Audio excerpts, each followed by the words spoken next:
info. She is talking about ghosts hanging around what some say is a real-life haunted house in Metro Detroit. Haunted houses pop up all over the place this time of year.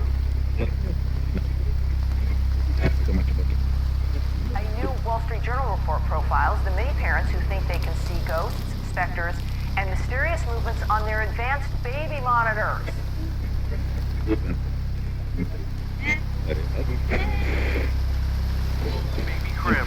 I freaked out. I stopped what I was doing and I ran upstairs and I grabbed my daughter. Heather says this so-called ghost scratched her daughter Lily and attacked her too.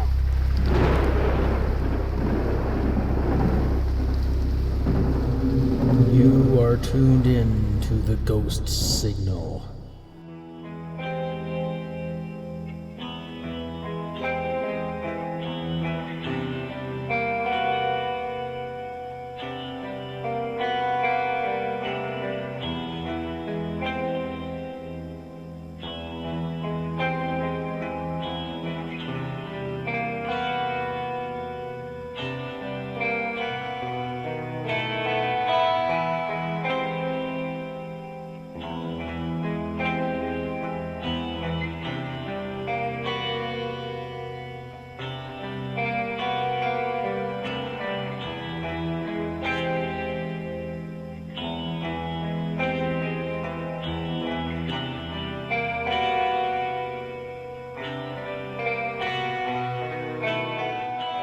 Hello and good morning, afternoon, or evening, wherever you are across the 24 time zones, and welcome to the Ghost Signal. If this is your first time finding me, welcome aboard. But if you are a returning listener, welcome back. My name is Jeff, and I will be your control operator for this edition of the Ghost Signal. This is episode 5, The Imposter, where we will take a look at the haunting of Deb and Tony Pickman in what has been come to be known as the Sallie House, and my own group's investigation there in September of 2021. If you have a spooky story or a creepy caper, or you have written a short story with a paranormal twist, visit theghostsignalpodcast.com and click the link to email me. The first 10 submittals I read on the show that also send a mailing address will get a 3x3 sticker with the Ghost Signal logo as a sign of my appreciation. And you can choose to remain anonymous if you wish. I also would like to inform you of the upcoming Patreon for the Ghost Signal. While details have yet to be finalized, there will be 2 tiers to start, a $1 per month and a $5 per month. There will be fun and unique benefits available, so choose the tier that's right for you. Get your favorite drink ready and find a nice cozy spot, because we're going for a ride. Prepare for dead air. Dead air.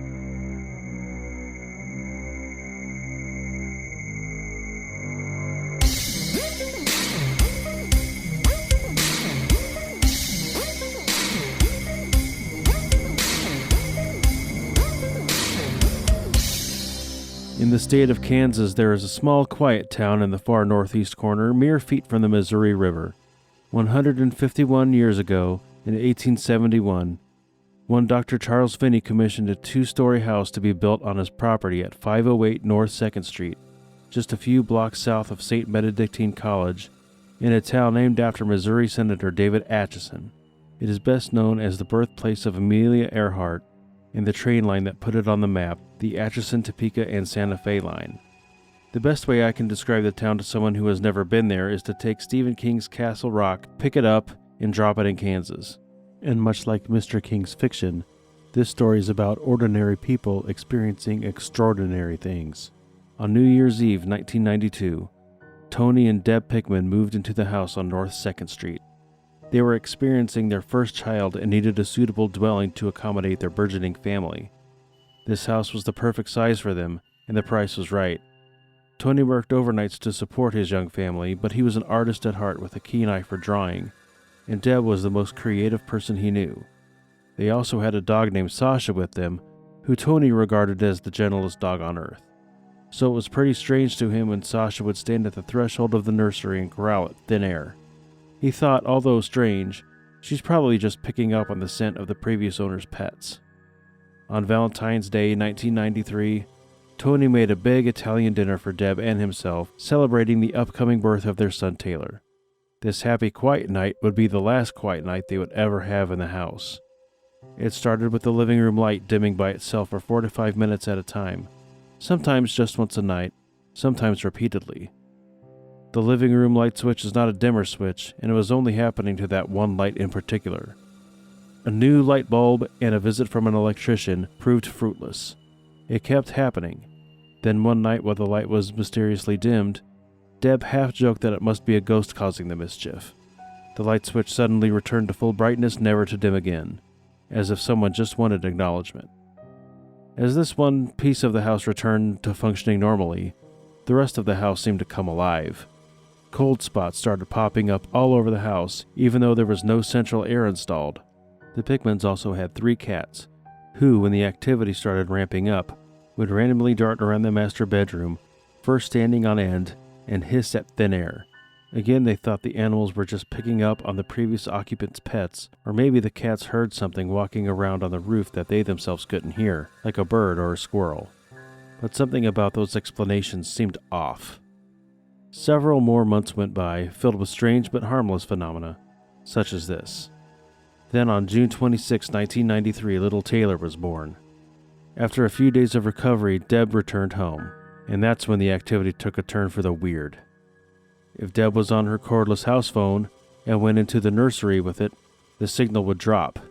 If she stepped back into the hallway, the signal returned. She found it odd that the nursery, which had always been fine before, had suddenly become a dead spot. Then the dead spot moved. Sometimes it would be in the living room, sometimes in the master bedroom. Replacing the batteries, then the phone itself, proved to be ineffective solutions. Then, as suddenly as it began, it stopped. But, as they were discovering, as soon as one occurrence would stop, a new one would start. The mobile in the nursery would start to spin and play music by itself when Tony would try to vacuum. Taylor's teddy bears would form a circle in the middle of the nursery floor by themselves. Visitors to their house would feel like something was off, like something wasn't quite right, and would be compelled to leave as soon as possible. The light in the nursery would randomly turn itself on and off without explanation, and would not stop until the day they moved out. Teddy bears and other toys would move about the house unaided for months. Hearing these stories, and witnessing a few incidents herself, Tony's mom became increasingly concerned about her son and his family. After a little bit of digging, she found out that one of the previous tenants of the house was the daughter of someone she knew quite well. She contacted her old friend, and in turn, she asked her daughter if she had experienced any odd or strange phenomena while she lived there. The daughter said she would always smell something foul, like rotten meat in the house. Her son would get in trouble for not picking up his toys in his bedroom, which was the nursery, even though he never accepted the blame. The strangest, most concerning thing, though, was that her daughter had an imaginary friend named Sallie, who took responsibility for all the strange happenings. The girl would play with her invisible friend for hours in the closet, and when they moved out, the imaginary friend did not move with them. Deb made the connection between that and the paranormal activity they were experiencing, and thought maybe the spirit's name was Sallie, so the name stuck. And it was further consolidated when a woman named Barbara, who Tony's brother George knew through his boss at work, had information for Tony. Barbara was a well-known psychic living in California, and George had asked her to see if she could sense anything, even from that far away. George called Deb to tell her that Barbara sensed the spirit of a young girl between 5 and 13, and she was not only comfortable in the house, but was also protective of young Taylor. She had asked if the baby had trouble sleeping. Deb was shocked. Only she and her sister knew that Taylor was having a terrible time trying to sleep through the night. Most babies take about a week or two to establish a circadian rhythm, and those can be the longest 2 weeks of a new parent's life. But this was simply above and beyond. Barbara had also mentioned that it was okay to tell the spirit that playing with the teddy bears was okay, and to set boundaries like she would do for a living child. At the end of the conversation, George told Deb that Barbara kept getting a persistent and overwhelming name over and over again in her mind: Sallie. Deb couldn't believe it. The parallels were impossible to ignore. Her and Tony sat on the living room couch for the rest of the night trying to put all of the pieces together.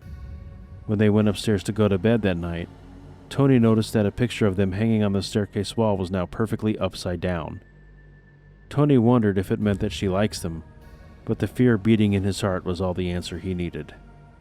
In the early 90s, there was a cable television show called Sightings with host Dale White that examined the stories of the paranormal and supernatural all across the globe. Barbara gave lectures about the paranormal field at various universities around California and included a very intriguing story about a young family living in Kansas.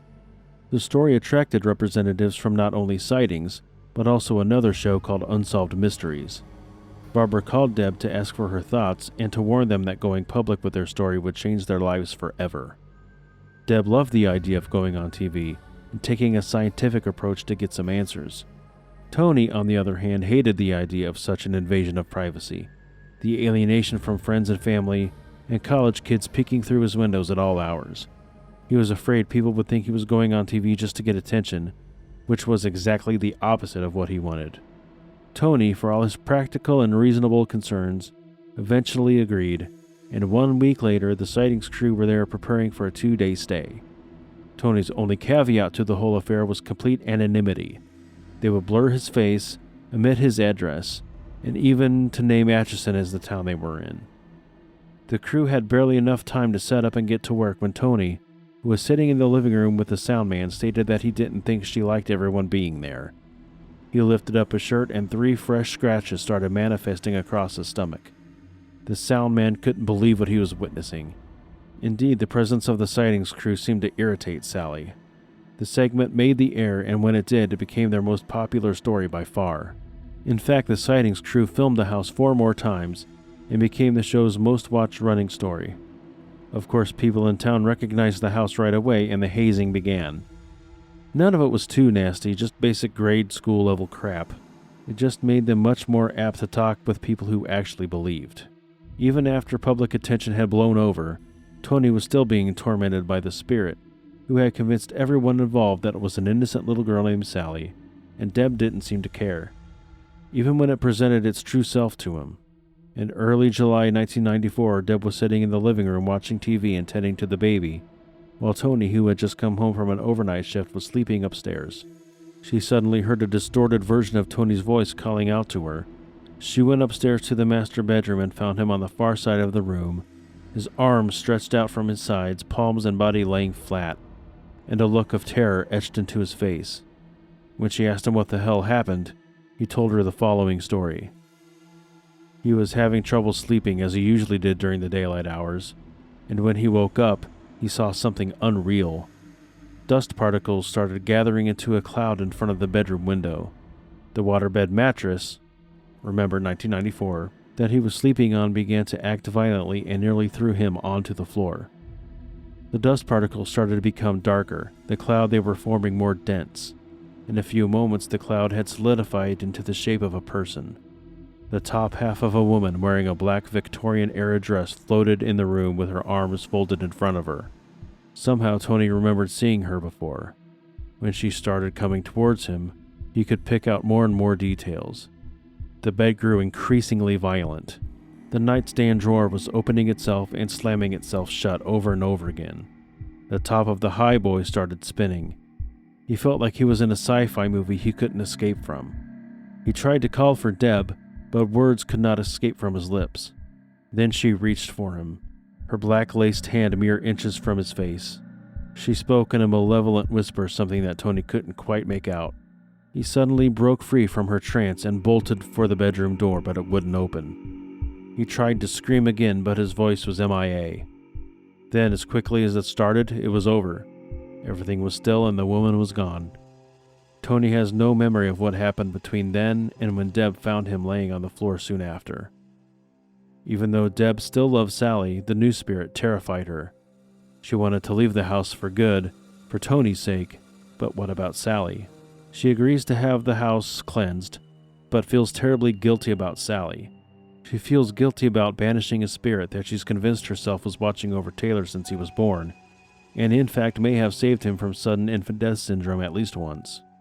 During the cleansing ceremony, against Tony and the medium's wishes, Deb invited the spirit of Sallie inside the circle so she wouldn't be banished. She said at that moment she felt an ice-cold breeze, and something invisible sat on her lap, and she felt comforted.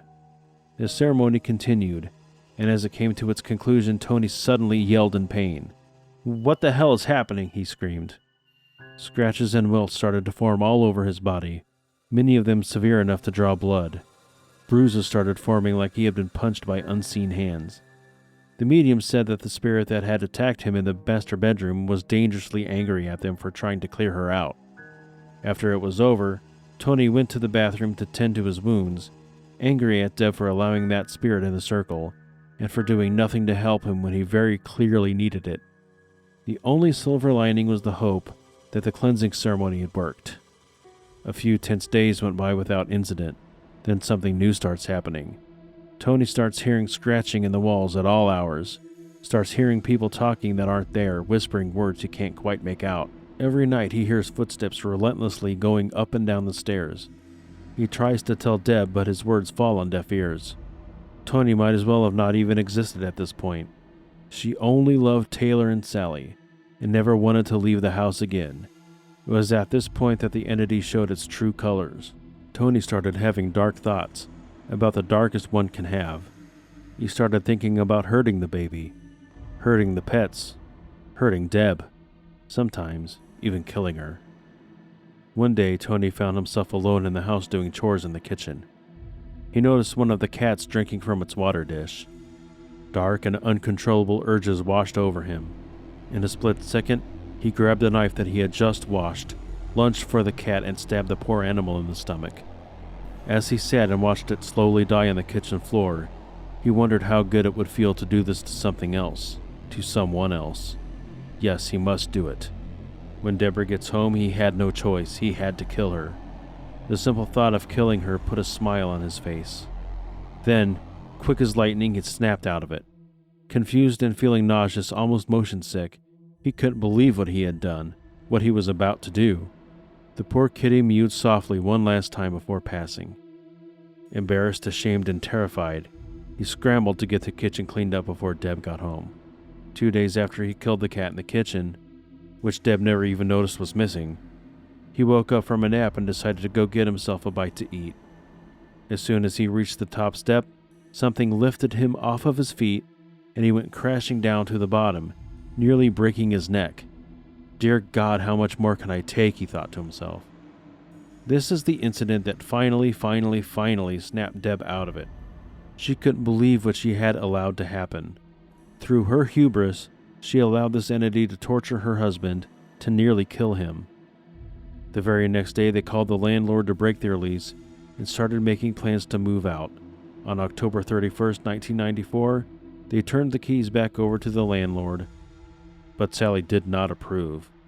As they were leaving the house for the last time, Deb felt an overwhelming urge to take Taylor and run back in the house, that she didn't need Tony, only Sallie and her son. But thankfully she resisted. After they settled into their new house across town, Deb reflected on the experience. Was Sallie and the spirit that attacked Tony the same spirit? If so, there was no way that spirit was not a demon masquerading as the daughter of a former tenant to gain their trust, only to break down Tony mind, body, and soul, to possess him, to get him to murder his whole family, including himself. Today, Deb and Tony Pickman are noted paranormal investigators and tell their stories at conventions and lectures all across the country, and are genuine, warm, and welcoming people. They still live in Atchison to this day, and the house itself still stands. There's no sign out front to inform passersby of its presence like the Villisca Axe Murder House, but it is available for day tours and to lease for overnight stays. Just be aware that if you do visit, you may not leave unscathed. And tell Sallie 3 a.m. PRI sent you. How was that for the all-time godmother of all ghost stories? And if that wasn't enough, we went to the Sallie house in September of 2021 for a 12-hour stay. The clock strikes 3 a.m. It's time for the witching hour.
September 17th, 2021, myself and Mike Collins took the drive from Omaha down to Atchison, Kansas to stay the night at the Sallie house.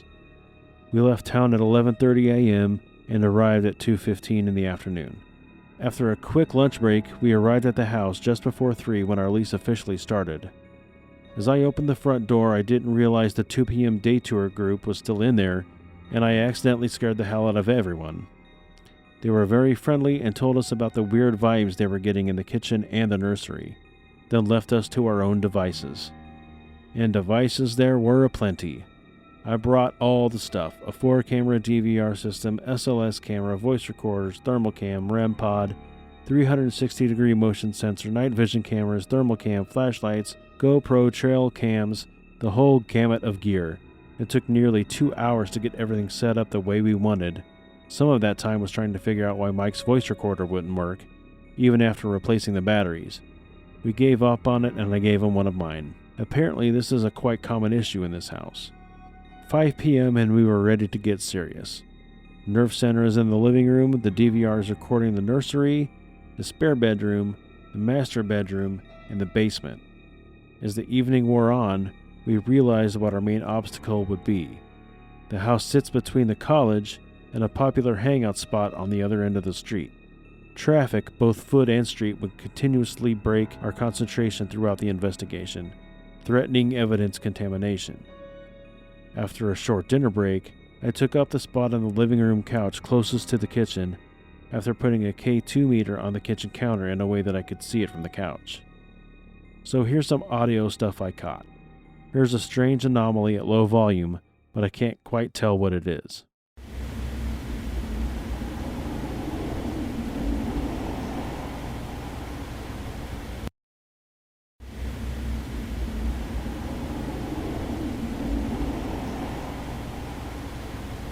But here I got quite a loud knock from the kitchen, like something knocked on a cabinet door.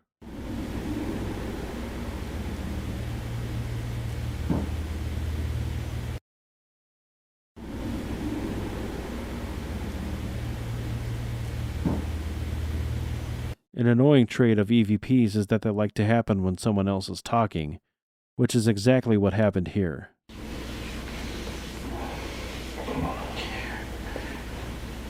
Here, you want to give a listen? Fuck.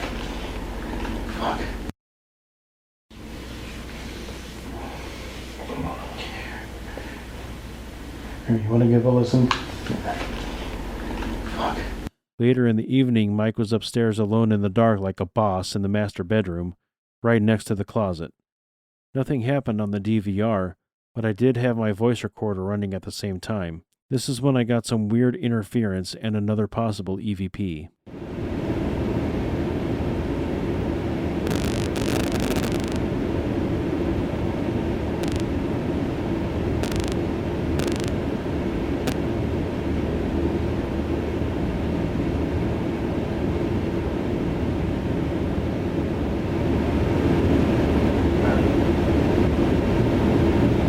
It is important to note that the ambient noise of the house when the AC is not running almost sounds like something is pulsating or cycling. The next clip I'm going to play for you is about 4 minutes long. I recorded it at around 2:30 in the morning. The volume is turned all the way up so you can hear all the stuff coming from the kitchen.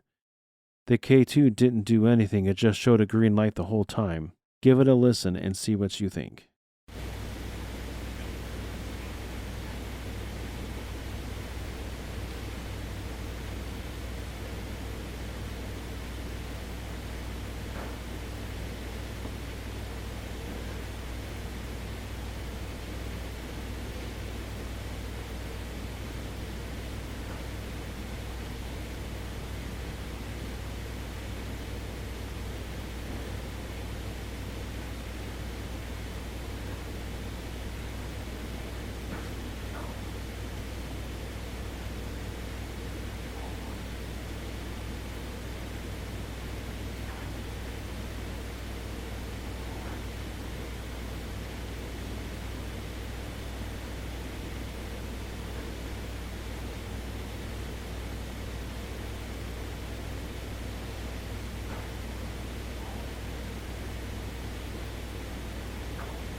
Throughout the whole day, my head felt like it was in a fishbowl.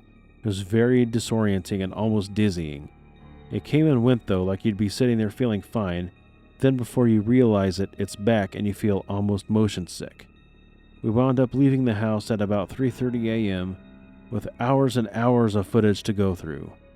I hope to return one day very soon, a little more focused and a little better prepared for the weird feeling the house has. All in all, not bad for our very first official outing, but as they say, on to the next. And that's the end of episode 5. This episode is officially dedicated to an old friend of mine and Mike's, Sean Davis. He was not only a coworker of mine, but a gaming and guitar nerd like me, and was one of my best friends for years. He passed away on October 4th, 2021, near when the original version of this episode was released. He has been and will always remain my friend. Godspeed, Sean.